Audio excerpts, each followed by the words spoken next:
What's up, people? Very, very quick video this one will be. Alright, so we know April 13th is booked. We know AJ is going to be fighting there. The question mark is, who is he going to be fighting?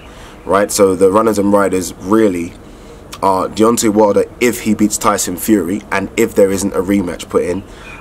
Tyson Fury if he beats Deontay Wilder and if there isn't a rematch put in. And Dillian Whyte. Those are the three. I think the most realistic one is Dillian Whyte, right? That didn't go down well with the crowd at Wembley. I think I heard thousands of boos come out when Anthony Joshua said, look, he wouldn't mind fighting Dillian Whyte. And this isn't a disrespect to Dillian Whyte, by the way. Dillian Whyte's a good fighter. We're talking about a guy that clearly is now a top 5 heavyweight. You know, outside of the top 3, you could make an argument to say it's Dillian Whyte or maybe Luis Ortiz, especially with Povetkin being beat right now. So Dillian Whyte isn't a bum by any stretch of the imagination, but we've seen that fight before.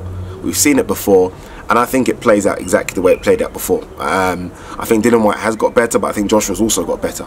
I think I've seen a lot of people say, oh, Dillian Whyte's a lot better, or his growth since that fight has been more than AJ's growth. Bullshit. Absolute bullshit. I don't know where you're getting that from. They've both grown at exactly the same pace as far as I'm concerned. So it plays out exactly the same way, and I don't really want to see that fight yet. I wouldn't mind seeing Whyte against Ortiz or Whyte against the winner of Fury Pulev. I know that's difficult because of mandatories and all that shit, but I would rather see that. Wilder and Fury are very unlikely to happen. A rematch clause will be put in, especially if Fury beats Wilder or even comes close to beating him. There will be a rematch, which means realistically AJ isn't going to fight either of those two guys until September or 2019, which I know sounds crazy, but when you listen to Barry Hearn on the radio the other day with Frank Warren, you clearly see what his mindset is. He doesn't want to fight either, if I'm honest with you. Especially doesn't want to fight Wilder. He'll fight Fury, but he doesn't want to fight Wilder yet, and he's in no rush, and that was his words, not mine. The name that I think is almost a joker in the pack, or a wild card, or however you want to phrase it, is Oleksandr Usyk. Bear with me, don't shoot me down so quick, right?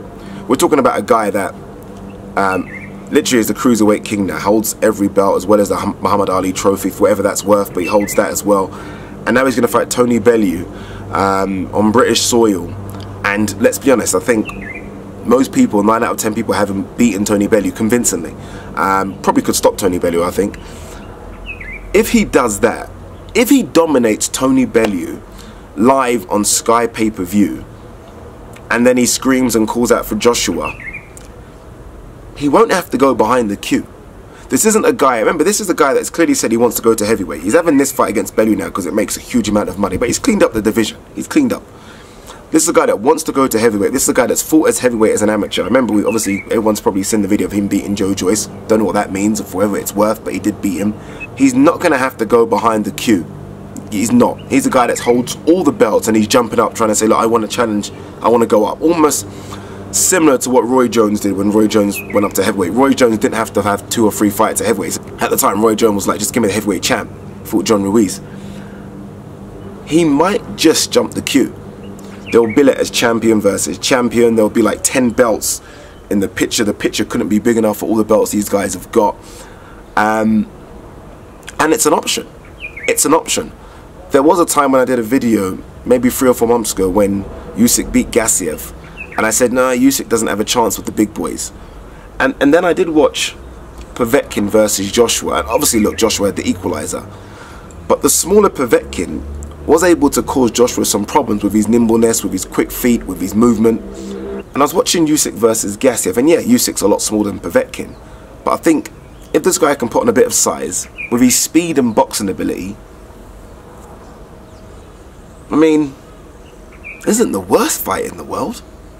It isn't the worst fight in the world. It would be a big sell.